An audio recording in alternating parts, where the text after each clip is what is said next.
Salut à tous! Tout le monde regarde la guerre, tout le monde regarde le détroit d'Ormuz, tout le monde regarde les prix du pétrole, et oui, tout cela compte. Mais ce que la plupart des gens ne réalisent pas, c'est que la Chine, deuxième économie mondiale, prend discrètement une série de mesures désespérées qui pourraient soit sauver son avenir économique, soit déclencher une crise économique qui se propagerait à tous les pays de la planète. Pour comprendre ce que fait la Chine en ce moment, il faut d'abord comprendre le piège dans lequel elle se trouve. Et il s'agit d'un véritable piège structurel, pas d'un ralentissement temporaire, ni d'un trimestre difficile. C'est un piège qui se construit depuis plus d'une décennie et qui atteint maintenant un point de rupture. Pendant les 30 à 40 dernières années, la Chine a bâti le modèle économique le plus réussi de l'histoire humaine. La formule était brutalement simple. Importer de l'énergie bon marché, importer des matières premières bon marché, fabriquer des biens à grande échelle, puis exporter ces biens vers le monde entier. Énergie, bon marché à l'entrée, produits manufacturés à la sortie. Voilà tout le miracle économique chinois. Et cela a fonctionné de façon spectaculaire. La Chine est passée d'un pays agricole pauvre à l'atelier du monde en une seule génération. Des centaines de millions de personnes sont sorties de la pauvreté. Des villes ont surgi de nulle part. Des infrastructures ont été construites à une vitesse et à une échelle que le monde n'avait jamais vues auparavant. Mais ce modèle est maintenant brisé. Et il est brisé non pas d'une seule façon, ni de deux, mais de 4 façons différentes en même temps. La première rupture, c'est l'énergie. La Chine importe plus de 70% de son pétrole et environ 45% de son gaz naturel. Elle est le plus grand importateur mondial des deux. Et avec le détroit d'Ormuz effectivement fermé, la Chine a perdu l'accès à une part importante de son approvisionnement énergétique maritime. Les importations de gaz naturel ont chuté d'environ 11% sur un an, rien qu'en mars de cette année, atteignant leur plus bas niveau depuis la fin de 2022. La Chine s'y préparait. Elle a construit des gazoducs depuis la Russie et l'Asie centrale. Elle a accumulé agressivement des réserves de pétrole brut. Elle a déployé en une seule année plus de capacités en énergie renouvelable que la plupart des pays n'en ont construit dans toute leur histoire. Et tout cela a amorti le choc. Mais amortir un choc et résoudre un problème sont deux choses très différentes. La Chine a encore besoin d'énormes quantités de combustibles fossiles importés pour faire tourner sa base industrielle et cet approvisionnement est désormais sous menace permanente. La deuxième rupture, c'est la crise immobilière. L'immobilier et les secteurs connexes représentaient autrefois environ un tiers de la demande économique chinoise. Le logement était l'endroit où les familles chinoises plaçaient leurs richesses. Près de 70% du patrimoine des ménages en Chine est lié à l'immobilier et ce marché est en chute libre depuis 5 ans maintenant. Le ralentissement immobilier retranche environ 2 points de pourcentage à la croissance du produit intérieur brut chaque année depuis 2024. Les ventes de logements neufs se sont effondrées. Les promoteurs font défaut les uns après les autres et l'effet de richesse est dévastateur. Quand une maison perd de la valeur chaque mois, les gens ne sortent pas dépenser. Ils épargnent, ils accumulent, ils se protègent. La troisième rupture, c'est la consommation. Les ménages chinois refusent de dépenser. Le taux d'épargne des ménages reste extrêmement élevé. Les prix à la consommation reculent. La déflation, pas l'inflation, est le problème en Chine en ce moment. Et le chômage des jeunes raconte l'histoire plus clairement que tout. Le taux officiel chez les 6 à 24 ans atteint près de 17%. Et de nombreux économistes estiment que le chiffre réel est nettement plus élevé. Quand les jeunes ne trouvent pas de travail, quand l'immobilier perd de la valeur, quand l'avenir paraît incertain, les gens n'injectent pas d'argent dans l'économie. Ils se replient. Et lorsque des centaines de millions de personnes se replient en même temps, tout le moteur économique cale. La quatrième rupture, c'est l'ancien modèle de croissance lui-même. La Chine savait depuis des années que le modèle fondé sur l'énergie bon marché, la fabrication bon marché et l'exportation à tout prix ne pouvait pas durer éternellement. Depuis 10 ans, Pékin essaie de passer à une économie tirée par la consommation et fondée sur l'innovation. Technologie, intelligence artificielle, véhicules électriques, énergie renouvelable, ces secteurs devaient être les nouveaux moteurs de croissance. Mais la transition n'a pas fonctionné, les consommateurs ne dépensent pas, le secteur de l'intelligence artificielle lui-même exige d'énormes quantités d'énergie, précisément la ressource qui devient rare et coûteuse. Et même si la Chine a réalisé des progrès extraordinaires dans certains domaines, les véhicules électriques étant l'exemple le plus évident, la nouvelle économie n'est tout simplement pas assez grande pour remplacer l'ancienne. Pas encore, et peut être pas à temps. Voilà donc le piège, ancien modèle brisé, nouveau modèle pas prêt, immobilier qui s'effondre, consommateurs qui se replient, approvisionnement énergétique menacé, et c'est là que commence le mouvement désespéré. La Chine inonde le monde d'exportation. En 2025, l'excédent commercial de la Chine a atteint 2 billions de dollars. Ce chiffre compte, 2 billions de dollars. C'est le plus grand excédent commercial jamais enregistré par une nation dans l'histoire économique moderne.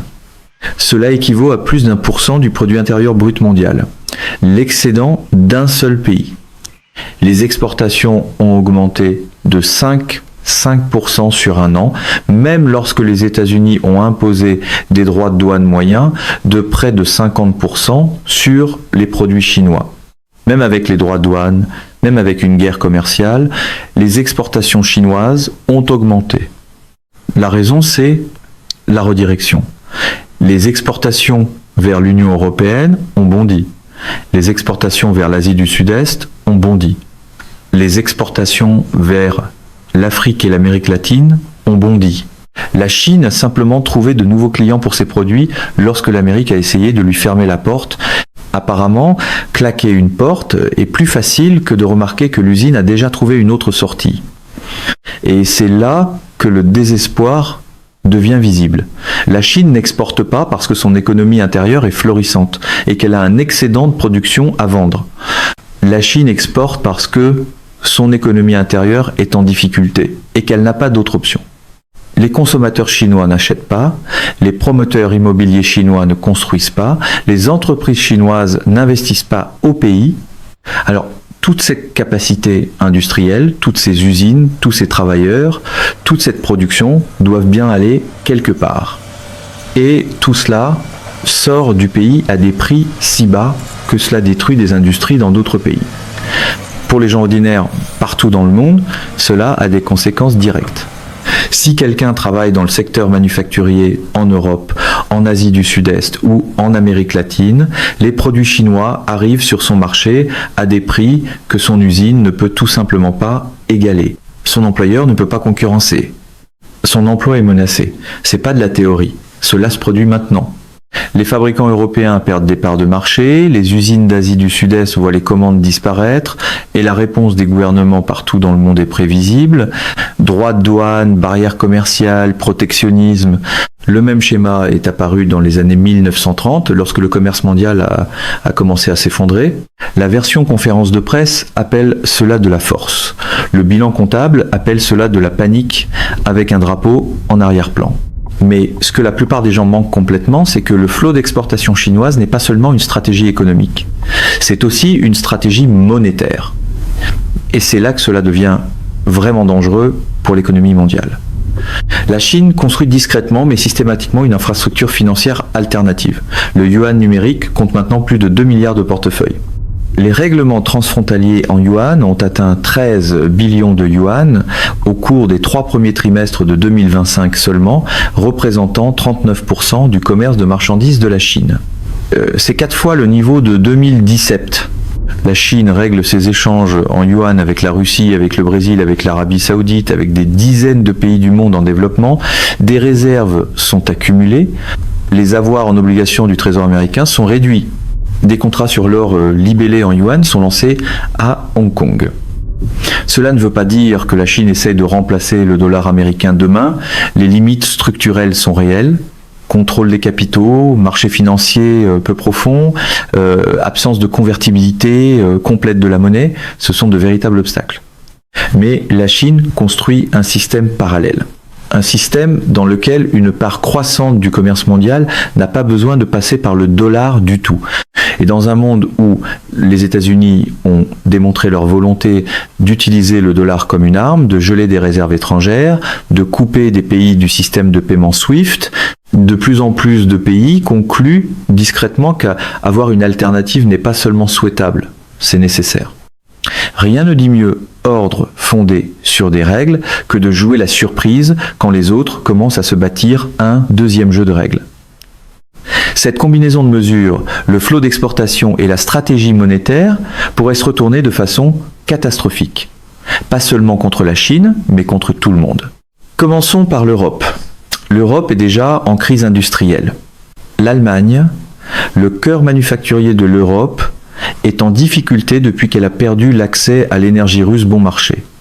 Des usines européennes ferment, la production industrielle recule.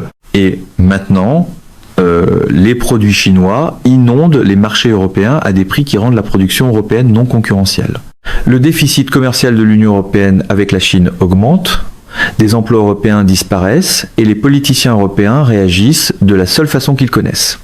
Droits de douane sur les véhicules électriques chinois, barrières commerciales sur l'acier et les panneaux solaires chinois, enquête après enquête sur les subventions chinoises. C'est le début d'une guerre commerciale entre l'Europe et la Chine. Et dans une guerre commerciale, les deux camps perdent. Pour les mégaphones pro-Trump, chaque droit de douane est un remède miracle jusqu'au moment où la facture arrive aux travailleurs qu'ils prétendaient défendre. L'Asie du Sud-Est est la région la plus directement prise dans le tir croisé du mouvement désespéré de la Chine.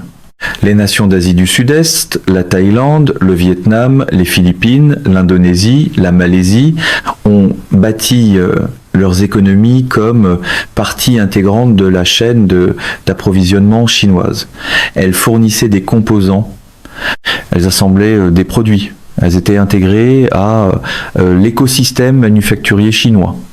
Mais maintenant, deux choses se produisent simultanément. Premièrement, leurs approvisionnements énergétiques sont perturbés par la guerre et la fermeture d'Ormuz.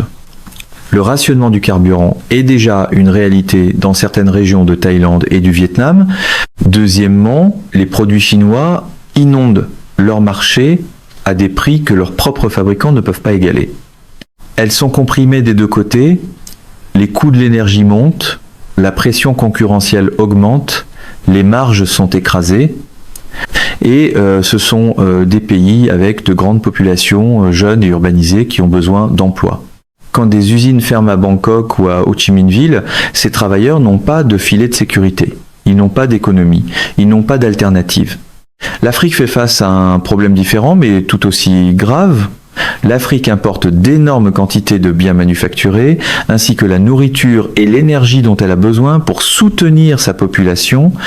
Le flot d'exportation chinoise signifie l'arrivée de biens moins chers sur les marchés africains, ce qui semble positif en surface, mais cela signifie aussi que l'industrie manufacturière africaine, la base industrielle petite mais en croissance que des pays comme l'Éthiopie, le Kenya et le Nigeria tentent de construire, est écrasé avant même de pouvoir se développer. Un secteur manufacturier national ne peut pas être bâti lorsque des produits chinois arrivent à des prix qu'aucune usine locale ne peut égaler. La voie de l'Afrique vers l'industrialisation, la même voie qui a sorti l'Asie de l'Est de la pauvreté il y a des décennies, est bloquée par le besoin de la Chine d'exporter pour sortir de sa crise. L'Amérique est dans une position unique. Elle possède d'énormes ressources naturelles, elle a l'indépendance énergétique, elle détient la monnaie de réserve mondiale, mais l'Amérique porte aussi une dette de plus de 39 billions de dollars. Et le mécanisme qui lui permet de soutenir cette dette, le système du pétrodollar, dans lequel le pétrole est fixé en dollars, et le monde détient des dollars comme réserve, est lentement érodé par exactement le type d'infrastructure financière alternative que la Chine est en train de construire. Chaque échange réglé en yuan qui contourne le dollar est une raison de moins pour une banque centrale étrangère de détenir des réserves en dollars. Chaque transaction en yuan numérique qui évite SWIFT est une fissure de plus dans les fondations de la domination financière américaine. Cela ne veut pas dire que le dollar va s'effondrer. Il ne s'effondrera pas bientôt. Mais la direction du mouvement est claire. Et pour une nation qui porte 39 billions de dollars de dette, même une érosion graduelle de la demande, pour le dollar représente un risque structurel sérieux. Le slogan semblait simple, la facture est arrivée avec des intérêts composés. Le schéma historique devrait inquiéter tout le monde. Dans les années 1930, pendant la Grande Dépression, le commerce mondial s'est effondré, les nations se sont repliées sur elles-mêmes, elles ont érigé des barrières douanières, elles ont dévalué leur monnaie pour rendre leurs exportations moins chères. Elles ont tenté d'exporter leur sortie de crise aux dépens de leurs voisins. Les économistes appellent cela une politique du chacun pour soi, et cela n'a pas mené à la reprise. Cela a mené à une dépression plus profonde, cela a mené à l'extrémisme politique, cela a mené à la guerre. Cela ne veut pas dire que le monde se dirige exactement vers les années 1930. L'histoire ne se répète pas avec une telle précision. Mais le schéma structurel est impossible à manquer. Une grande économie en crise, qui inonde les marchés mondiaux de bien bon marché, qui construit des systèmes financiers alternatifs, pendant que le reste du monde répond par des droits de douane et des barrières commerciales. C'est fascinant de voir à quelle fréquence gagner commence par un podium, un slogan et une chaîne d'approvisionnement que personne n'a pris la peine de lire. C'est un schéma qui mène à la fragmentation, c'est un schéma qui mène à des blocs économiques, c'est un schéma qui met fin de façon permanente à l'ère du libre échange mondial. Cela touche directement la vie ordinaire. Il ne s'agit pas de statistiques sur le produit intérieur brut, il ne s'agit pas de chiffres sur les excédents commerciaux, il s'agit de savoir si l'usine d'une ville reste ouverte ou ferme. Il s'agit de savoir si les produits que les gens achètent deviennent moins chers à court terme, mais si leurs emplois disparaissent à long terme. Il s'agit de savoir si les gouvernements peuvent continuer à emprunter pour financer les hôpitaux, les écoles et les pensions, ou si le système financier qui permet cet emprunt s'érode lentement. Les applaudissements de campagne sont bruyants, mais les marchés obligataires n'applaudissent pas sur commande. Le mouvement désespéré de la Chine est rationnel du point de vue chinois. Lorsque l'économie intérieure cale, lorsque les consommateurs ne dépensent pas, lorsque le marché immobilier s'effondre, la réponse est d'exporter. La Chine trouve de la demande ailleurs. Elle garde ses usines en activité et ses travailleurs employés, même si cela signifie détruire des industries dans d'autres pays. Toute nation ferait la même chose dans la position de la Chine. Ce n'est pas un jugement moral, c'est une logique économique. Mais les conséquences pour le reste du monde sont graves et elles arrivent maintenant, pas dans 5 ans. Pas comme une possibilité théorique. Maintenant, la question n'est pas de savoir si le flot d'exportation chinoise va remodeler la fabrication mondiale. Il le fait déjà. La question n'est pas de savoir si la domination du dollar sera contestée. Elle est déjà contestée.